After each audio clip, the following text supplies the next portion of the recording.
Good morning, all. My name is Manish Katiyar, and I am from Access Colleges, Kanpur. So, today we are going to take up a subject that is business environment and legal aspect of business.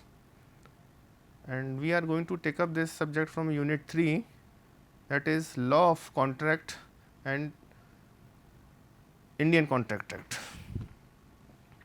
Law of Contract basically includes Indian Contract Act 1872 and Sale of Goods Act 1930. Let's start with the introduction. The law of contract is contained in the Indian Contract Act 1872, which deals with the general principles of law governing all contracts. Please emphasize all contracts, and covers the special provisions relating to contract like bailment, pledge, indemnity, guarantee and agency. The law of contract is applicable not only to business, again I am saying please emphasize, but also to all day to day personal dealings.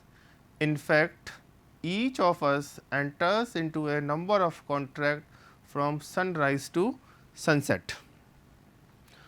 So, the question arises, what is contract? Now, the definition is, according to section 2H of Indian Contract Act 1872, an agreement enforceable by law is contract. Again, an agreement enforceable by law is contract.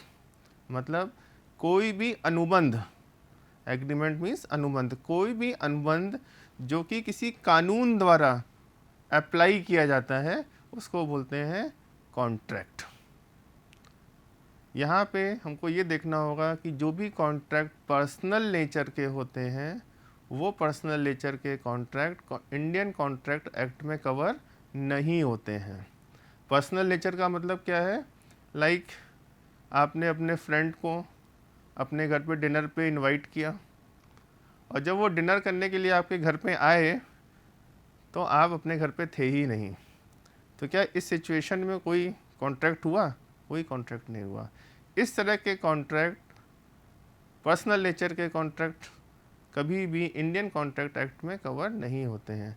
Definition को ध्यान से देखिए, an agreement enforceable by law, बार बार मैं focus कर रहा हूँ, एन एग्रीमेंट एक अनुबंध, and which is enforceable by law जो कि कानून के द्वारा जिसको अप्लाई किया जाता है, क्योंकि ये एक इंडियन कॉन्ट्रैक्ट एक्ट एक कानून है और उसी के द्वारा इसको अप्लाई किया जाता है।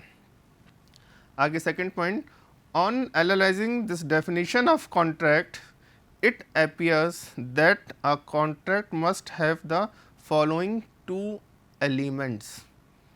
जो नीचे लिखे हुए दो एलिमेंट हैं उनको ध्यान से समझना है। Point number A, an agreement, and second is enforceability. Agreement का मतलब है किन्हीं दो लोगों के बीच में, दो पार्टीज़ के बीच में किसी भी तरह का अनुबंध होना, और वो अनुबंध कैसा हो? इन्फोर्सेबिलिटी हो। इन्फोर्सेबिलिटी मीन्स वो इंडियन कॉन्ट्रैक्ट एक्ट 1872 में गवर्न होता हो, उससे कवर होता हो। ठीक है। In the form of equation, again I am showing you, in the form of equation it can be shown as under. Contract equal to, it is an agreement and enforceability of an agreement. इस चीज़ को बहुत ध्यान से देखना है, definition को ध्यान से देखेंगे। An agreement enforceable by law is a contract.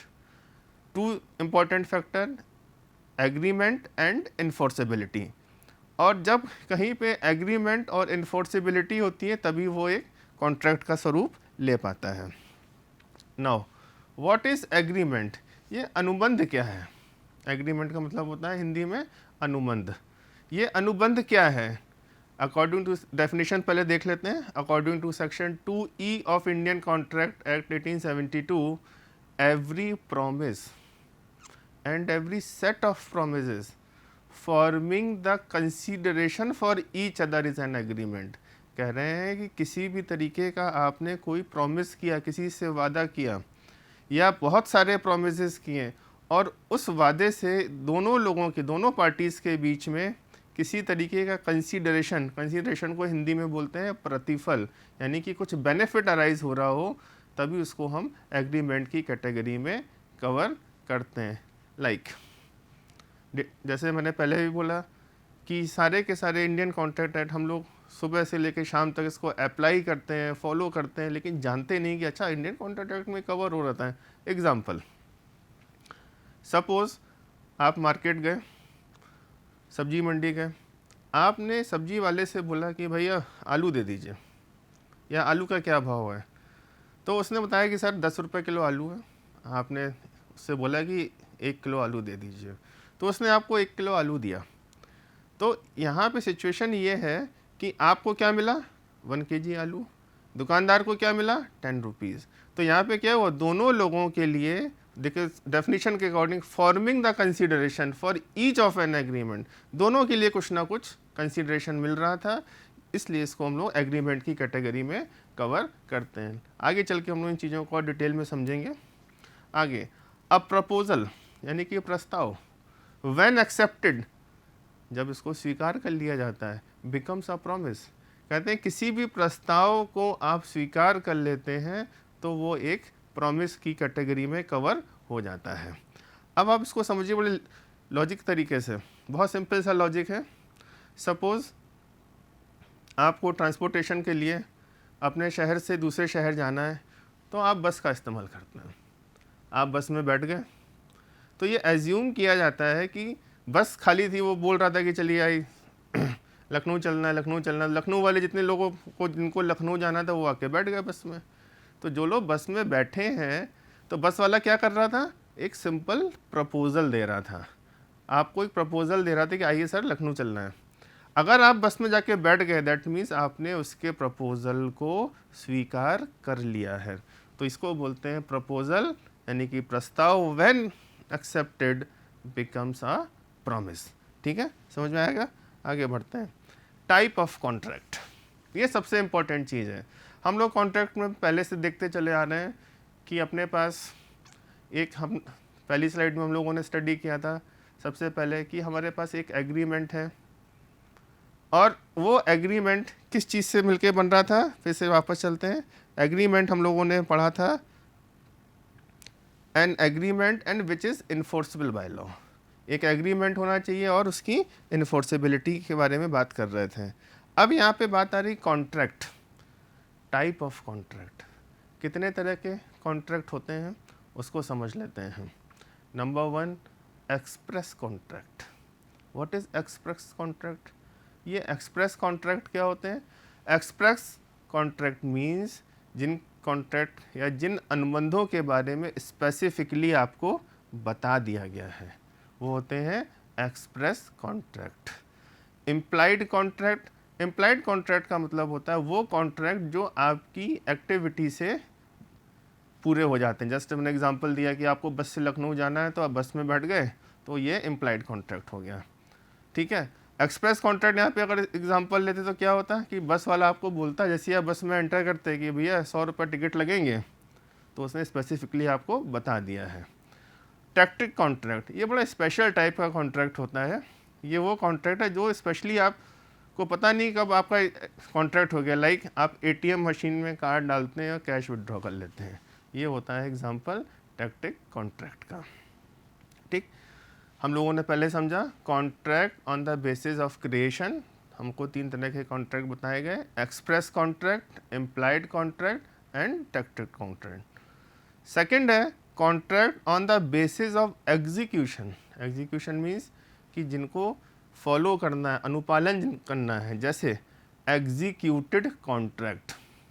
Executed contract का मतलब है कि जिन कॉन्ट्रैक्ट को पहले ही अनुबंधित किए जा चुके हैं, एग्जीक्यूटेड कॉन्ट्रैक्ट। एग्जीक्यूटरी कॉन्ट्रैक्ट मतलब इनको फ्यूचर में हम आगे एग्जीक्यूट करेंगे, यानी कि इनका अनुपालन करेंगे। Partly executed and partly executory contract मतलब जिनको आंशिक रूप से एग्जीक्यूट किया गया है और आंशिक रूप से अभी फॉलो किया जाना बाकी है। यूनिलैटरल कॉन्ट्रैक्ट मतलब कॉन्ट्रैक्ट की 2 पार्टीज़ के बीच में, यूनिलैटरल मतलब एक तरफा, बायलैटरल मतलब दोनों तरफा। तो एक तरफा कोई कॉन्ट्रैक्ट हो। और लास्ट है बायलैटरल, मतलब दो तरफा अनुबंध। अब यहाँ पे हमको एक चीज़ ध्यान रखनी है जो कि एक पर्सन को मालूम होनी चाहिए कि किसी भी तरह का कॉन्ट्रैक्ट करने के लिए जो भी पर्सन अनुबंध कर रहा है उसके बारे में एक्ट कुछ चीज़ें बताता है स्पेसिफिकली। और वो ये है कि कोई भी पर्सन किसी भी तरह का अगर एग्रीमेंट कर रहा है, अनुबंध कर रहा है, तो वो मेजर होना चाहिए, माइनर नहीं होना चाहिए। ये बहुत इम्पॉर्टेंट कॉन्सेप्ट है कि किसी भी तरह का अनुबंध, किसी भी तरह के नियम और शर्तें कॉन्ट्रैक्ट की हैं, किसी अनुबंध की हैं, तो वो माइनर पे अप्लाई नहीं होती हैं। माइनर कौन होता है? Minor is a person who is below the 18 years of age. Minor वो व्यक्ति है जो 18 साल से कम उम्र का व्यक्ति होता है। क्लियर? तो यहाँ पे ध्यान रखना, जो भी हम लोग कॉन्ट्रैक्ट या अनुबंध के बारे में बात कर रहे हैं तो किन्हीं दो पर्सन्स के बारे में बात कर रहे हैं, और वो पर्सन माइनर नहीं है, वो क्या है? मेजर हैं। वो 18 साल से ऊपर के हैं, क्योंकि 18 साल से ऊपर के व्यक्ति को हम लोग मेजर समझते हैं एज़ पर लॉ। और जो पर्सन मेजर होता है तो वो उसकी मेंटल कंडीशन, मेंटल स्टेटस इस कैटेगरी का होता है कि वो किसी भी तरह के अनुबंध की, कॉन्ट्रैक्ट की नियम और शर्तों को समझ सके। ठीक है, आगे टाइप ऑफ कॉन्ट्रैक्ट के कंटिन्यूएशन में अभी तक हम लोगों ने थर्ड पार्ट पे आते हैं, contract on the basis of enforceability. ये बड़ा इंपॉर्टेंट कॉन्सेप्ट है, contract on the basis of enforceability. Enforceability मतलब जिसको अप्लाई करना है, इन्फोर्स करना है, नियम और शर्तों का पालन करना है, किसकी? अनुबंध की। Number 1 valid contract. Valid contract का मतलब है वो कॉन्ट्रैक्ट जो कि वैलिड हो। वैलिड कॉन्ट्रैक्ट का मतलब होता है किन्हीं भी दो पर्सन्स के बीच में किया गया अनुबंध, और वो पर्सन क्या हो? 18 साल से ऊपर के हों, तो जो भी अनुबंध किया गया वो वैलिड कॉन्ट्रैक्ट की कैटेगरी में कवर होता है। यहाँ पे जो मैं बार बार डिस्कस कर रहा हूँ, इन्फोर्सेबिलिटी, कॉन्ट्रैक्ट या अनुबंध, मतलब जो भी नियम और शर्तें उसके बारे में बात हो रही है, जो भी रूल्स रेगुलेशन है उसके बारे में बात हो रही है। ठीक है। सेकंड है वाइड कॉन्ट्रैक्ट। एक तो हो गया वैलिड, दूसरा है वाइड कॉन्ट्रैक्ट। वाइड कॉन्ट्रैक्ट का मतलब है कि कब आपने किसी इस तरह का अनुबंध किया जिसकी नियम और शर्तें वाइड, मतलब it has no legal validity, मतलब उसकी कोई भी वैधानिक इम्पोर्टेंस नहीं है। वाइड कॉन्ट्रैक्ट का मतलब वो कॉन्ट्रैक्ट जिसको लॉ कंसीडर ही नहीं करता है। ठीक है। उसके बाद है वाइड एग्रीमेंट। वाइड एग्रीमेंट का मतलब तो वो अनुबंध कि हम लोगों ने आपस में किए, भले ही लिखित हों, अगर वो उनकी कोई लीगल वैलिडिटी नहीं है तो वो वाइड हो जाते हैं। फॉर एग्जांपल किसी मेजर पर्सन ने किसी माइनर से उसकी प्रॉपर्टी खरीदने का एग्रीमेंट किया। सपोज़ कोई बालक है, उसके गार्जियन नहीं थे, तो किसी प्रॉपर्टी डीलर ने उसकी प्रॉपर्टी खरीदने का अनुबंध कर लिया। तो यहाँ पे देखना कि प्रॉपर्टी डीलर क्या है? 18 साल से ऊपर का है, और जो वो बालक है वो 18 साल से कम का है। इस तरह के जो एग्रीमेंट हैं वो वाइड एग्रीमेंट है। क्यों? क्योंकि एक पर्सन मेजर था और सेकंड पर्सन माइनर था। इस तरह के एग्रीमेंट क्या होते हैं? Wide agreement. दूसरा वाइडेबल कॉन्ट्रैक्ट। वाइडेबल कॉन्ट्रैक्ट का मतलब होता है कि कॉन्ट्रैक्ट वाइड तो नहीं है, उसकी लीगल वैलिडिटी नहीं है, लेकिन कॉन्ट्रैक्ट है, कोई भी एक पक्षकार, कोई भी एक पार्टी कॉन्ट्रैक्ट को पूरा नहीं करना चाहती है या उसकी इच्छा पर डिपेंड करता है, तो उसको बोलते हैं वाइडेबल कॉन्ट्रैक्ट। थर्ड आता है, इसके बाद ई पॉइंट है इल्लीगल एग्रीमेंट। इल्लीगल एग्रीमेंट का मतलब शब्दों से समझ रहे होंगे, इल्लीगल मतलब जो चीज़ लीगल नहीं है, जिसकी कोई लीगल वैलिडिटी नहीं है। इल्लीगल एग्रीमेंट यानी कि आप इल्लीगल अनुबंध कर रहे हैं। आप जानते ही हैं, मूवीज़ वगैरह में देखते रहते हैं अक्सर कि किसी ने किसी का मर्डर करने का कॉन्ट्रैक्ट किया। तो इस तरह के इल्लीगल एग्रीमेंट्स को कानून किसी तरह का कोई संरक्षण नहीं देता है। इस तरह के एग्रीमेंट क्या हैं? ये वाइड होते हैं। और अनइन्फोर्सेबल कॉन्ट्रैक्ट। अनइन्फोर्सेबल कॉन्ट्रैक्ट का मतलब है कि वो कॉन्ट्रैक्ट जिनकी इनको अप्लाई ही नहीं किया जा सकता है। एग्जाम्पल बड़ा टिपिकल लगता है कि कैसे कौन से कॉन्ट्रैक्ट हो सकते हैं, कॉन्ट्रैक्ट हो गया लेकिन उसको अप्लाई नहीं किया जा सकता है। एग्जाम्पल से समझते हैं। सपोज आप कलर टेलीविज़न के डिस्ट्रीब्यूटर हैं और आपका सामान हांगकांग से आता है, ठीक है। कलर टेलीविज़न के डिस्ट्रीब्यूटर हैं, आप हांगकांग से आपका सामान आता है। दीपावली का टाइम था, तो आपने रिटेलर से कहा कि देखो मेरा कंसाइनमेंट शिप के थ्रू आ रहा है, जैसे ही इंडिया पहुंचेगा मैं आपको दीपावली से 10 दिन पहले टीवीज़ की डिलीवरी दे दूंगा, ठीक है। समझ में आई बात? एक कंसाइनमेंट जो कि हांगकांग से आ रहा है, रास्ते में शिप पे लदा हुआ है, डीलर ने बोला जैसे ही आ जाएगा मैं आपको डिलीवरी उसकी टेलीविज़न सेट्स की डिलीवरी आपको कर दूंगा। अब हुआ क्या कि रास्ते में कुछ ऐसी कैलेमिटी, दुर्घटना हो गई कि शिप पानी में डूब गया और वो कभी वापस नहीं आएगा। तो क्या हो गया? अनइन्फोर्सेबल, इसको इन्फोर्स ही नहीं किया जा सकता है, अनइन्फोर्सेबल कॉन्ट्रैक्ट। और यहाँ पे एक चीज़ जो है पॉइंट वो ये समझना है हम लोगों को कि जो valid contract, void agreement, voidable contract, illegal agreement, unenforceable contract के बारे में डिस्कशन चल रहा है। इसमें से what does it means void? मैंने आपको बताया वाइड के बारे में कि कोई ऐसा कॉन्ट्रैक्ट जिसकी कोई लीगल वैलिडिटी नहीं होती है, और एक लैटिन वर्ड इसमें यूज़ किया जाता है और उस वर्ड का नाम है वाइड एब इनिशियो। वाइड एब इनिशियो मतलब जो कि स्टार्टिंग से ही वाइड था। और सभी लोग इस चीज़ को ध्यान से समझ ले कि ये जो वाइड एग्रीमेंट हैं या वाइड कॉन्ट्रैक्ट हैं, ये हमको आगे तक पढ़ने हैं, बार बार इनका रेफरेंस आता रहेगा।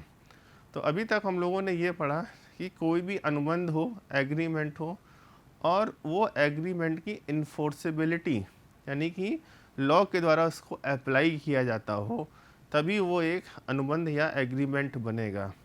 और इसके बारे में हमेशा ध्यान रखना है कि कोई भी एग्रीमेंट तभी कंप्लीट होगा जिसकी कोई लीगल वैलिडिटी होगी।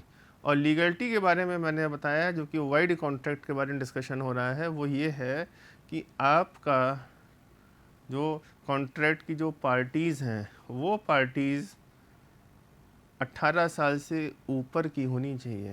ये बार बार ध्यान रखिएगा, माइनर और मेजर, किसी भी माइनर के संग किया गया कोई भी अनुबंध वाइड होता है।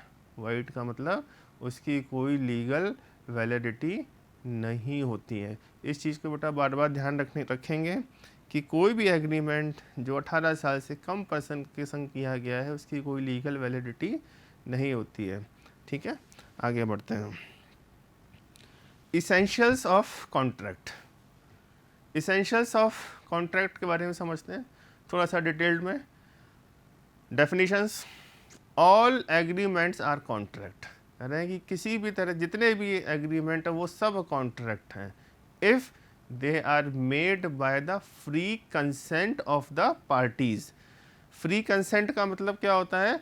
स्वतंत्र सहमति। हम लोग इसको आगे पढ़ेंगे, स्वतंत्र सहमति, फ्री कंसेंट क्या होती है। एंड देखिए यहाँ पे अंडरलाइन करके देखेंगे, कंपीटेंट टू कॉन्ट्रैक्ट। यहाँ पे जो डेफिनेशन में जो वर्ड्स आ रहे हैं उसको फोकस करेंगे। All agreements are contract if they are made by free consent, first. Second, competent to contract. Competent to contract means कि इनकी वो सब के सब पार्टीज मेजर हों। फॉर लॉफुल कंसीडरेशन, देखो यहाँ पे कंसीडरेशन के बारे में बात किया जा रहा है, और वो भी कैसा कंसीडरेशन हो? लॉफुल कंसीडरेशन हो। इलीगल कंसीडरेशन मतलब प्रतिफल, समथिंग इन रिटर्न होना चाहिए। And with a lawful object, object भी लॉफुल होना चाहिए। And are not hereby expressly declared to be void, मतलब are not hereby expressly declare to be void, spelling थोड़ा सा VOID होगी यहाँ पे। Not expressly declare to be void मतलब कोई ऐसा अनुबंध जिसको स्पेसिफिकली बोल दिया गया हो कि ये वाइड होगा। ऐसे कौन से कॉन्ट्रैक्ट हो सकते हैं? लाइक गवर्नमेंट ने ये बोला कि फला कंट्री के संग आप किसी तरह का कोई एग्रीमेंट नहीं करेंगे, तो बिजनेसमैन क्या करेगा? सारे के सारे कॉन्ट्रैक्ट को टर्मिनेट कर देगा, ख़त्म कर देगा। ठीक, तो what is the gist of this definition? यहाँ पे इन्होंने बात करी है फ्री कंसेंट की। हम लोग आगे पढ़ेंगे फ्री कंसेंट क्या होता है, मतलब स्वतंत्र सहमति क्या आता है। ऑफ द पार्ट, इसके बाद सेकंड कॉम्पिटेंट टू कॉन्ट्रैक्ट, यानी कि कॉन्ट्रैक्ट करने की क्षमता आपके अंदर होनी चाहिए, कैपेसिटी होना चाहिए, और कंसीडरेशन भी लॉफुल होना चाहिए और ऑब्जेक्ट भी होना चाहिए। तो पॉइंट्स देखना है, free consent, competency, consideration and object. 4 चीज़ें इस डेफिनेशन में स्पेसिफिकली हमको समझाई गई हैं। इसी के बाद आगे बढ़ते हैं। A valid contract must have the following essential element. किसी भी तरीके के वैलिड कॉन्ट्रैक्ट को बनाने के लिए क्या क्या निम्नलिखित शर्तें होनी चाहिए? A valid contract must have the following essential, essential मतलब महत्वपूर्ण, एलिमेंट्स मतलब तत्व। किसी भी कॉन्ट्रैक्ट को पूरा करने के लिए हमारे पास क्या क्या एलिमेंट होने चाहिए, महत्वपूर्ण एलिमेंट? पॉइंट नंबर 1 to 10 तक डिस्कस कर रहे हैं हम लोग। Point number 1, proper offer and acceptance. Proper offer and acceptance, offer का मतलब है कि आपको प्रॉपर ऑफर दिया गया हो और आपने उसको स्वीकार भी किया हो। जैसे मैंने एग्जांपल आपको दिया था कि लखनऊ जाना है, बस में बैठ गए, तो वो ऑफ़र है, वो जनरल ऑफ़र है, वो सभी के लिए खुला हुआ है, कोई भी बस में बैठ सकता है, जा सकता है। एंड एक्सेप्टेंस का मतलब जब आप बस में चले गए, बैठ गए, तो वो आपकी क्या हो गई? सहमति हो गई। प्रॉपर ऑफ़र, आपको ऑफ़र दिया गया और आपकी उस पर सहमति भी ली गई। ये होते हैं प्रॉपर ऑफर एंड एक्सेप्टेंस। ये देखो डे टू डे बेसिस पे इस तरह की एक्टिविटीज़ होती रहती हैं, लेकिन हम लोग इनको ध्यान नहीं देते हैं। लेकिन जब आप लॉ को पढ़ रहे हैं तो आपको ध्यान आएगा, अच्छा ये कॉन्ट्रैक्ट की कैटेगरी में कवर होते हैं। Point number 2, intention to create legal relationship. देखिए इंडियन कॉन्ट्रैक्ट एक्ट पढ़ रहे हैं और कह रहे हैं intention to create legal relationship. Intention मतलब इच्छा होनी चाहिए, क्या है कि टू क्रिएट लीगल रिलेशनशिप, एक वैधानिक संबंध बनाने की। किस विषय में? अनुबंध से रिलेटेड, कॉन्ट्रैक्ट से रिलेटेड आपकी इंटेंशन होनी चाहिए। ठीक, कैपेसिटी ऑफ पार्टीज मतलब आपकी क्षमता 18 साल से ऊपर के होने चाहिए।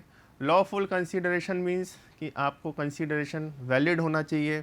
फ्री कंसेंट डिस्कस कर ही चुके हैं। लॉफुल ऑब्जेक्ट डेफिनेशन से हम लोगों ने लिया है। Agreement not expressly declared wide, अभी गवर्नमेंट वाला एग्जांपल दिया था। पॉसिबिलिटी ऑफ परफॉर्मेंस मतलब कॉन्ट्रैक्ट को पूरा भी किया जा सके, ऐसा ना हो कि आपने बोला मैं चांद तोड़ के लाऊंगा तो टूट सकता है चांद, क्या नहीं पॉसिबल है, तो पॉसिबिलिटी परफॉर्मेंस होनी चाहिए। And legal formalities, legal formalities का बेटा यहाँ पे मतलब होता है कि जो भी एग्रीमेंट है उनको डॉक्यूमेंटेड किया गया हो, किसी स्टैम्प पेपर पे या किसी पेपर पे लिखा गया हो, उसको बोलते हैं लीगल फॉर्मेलिटीज़। ठीक है। ऑफ़र एंड एक्सेप्टेंस, बार बार बता रहा हूँ कि ऑफ़र आपको दिया गया, आपने उसको एक्सेप्ट कर लिया, वो एक्सेप्टेंस की कैटेगरी में कवर हो गया। डेफिनेशन देख लेते हैं। A person is said to have made the proposal when he signifies to another his willingness to do or abstain from doing anything with the view to obtaining the assent of the such other person. Suppose आप bus में जा रहे हैं, तो बस वाले ने बताया लखनऊ, अगर आपको लखनऊ चलना है तो टिकट 100 रुपये का है। आपने कहा हाँ ठीक है कोई बात नहीं, तो उसने ऑफ़र दिया, आपने एक्सेप्ट कर लिया। इसेंशियल्स का मतलब देखो बहुत स्पेसिफिकली लिखा हुआ है, it must be made by 1 person to another. Conductor ने आपको बताया कि 100 रुपये का टिकट है। It must be an expression of readiness और विलिंगनेस, मतलब आप बस में बैठेंगे और चले जाएंगे।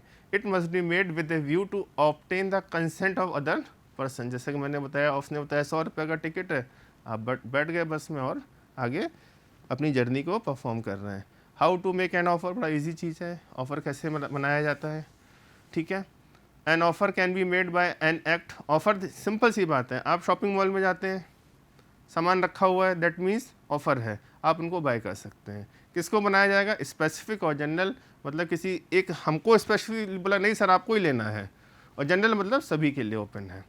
ठीक है, वो सारी कंडीशंस जो ABCD है। यहाँ पे जो सबसे इंपॉर्टेंट पॉइंट है कम्युनिकेशन और स्पेशल टर्म्स, ये ज़रूर बता देना चाहिए। इनकेस शॉपिंग मॉल में कोई चीज़ रखी हुई है, सपोज़ जैम की बॉटल रखी हुई है, आपने छुई और गिर गई, तो वहाँ पे स्पेसिफिकली लिखा होता है कि अगर कोई चीज़ गिर जाती है, टूट जाती है, तो ये माना जाएगा कि सेल कंप्लीट हो गई। इसलिए स्पेशल टर्म कोई हो तो ज़रूर कम्युनिकेट करना चाहिए। एक्सेप्टेंस मतलब आप अपनी सहमति दे रहे हैं, और सहमति के बारे में जो लिखा गया है नीचे एसेंशियल्स में, एब्सोल्यूट एंड अनक्वालिफाइड। आपकी जो सहमति है बिल्कुल एब्सोल्यूट होनी चाहिए, इस पर कोई कंडीशन ना हो। ऐसा ना हो आपको ज़बरदस्ती बोला गया हो कि आप सहमति दीजिए। मैनर मतलब आप सहमति लिखित में लेना चाहते हैं, जवानी लेना चाहते हैं, उसके ऊपर है मुँह जवानी।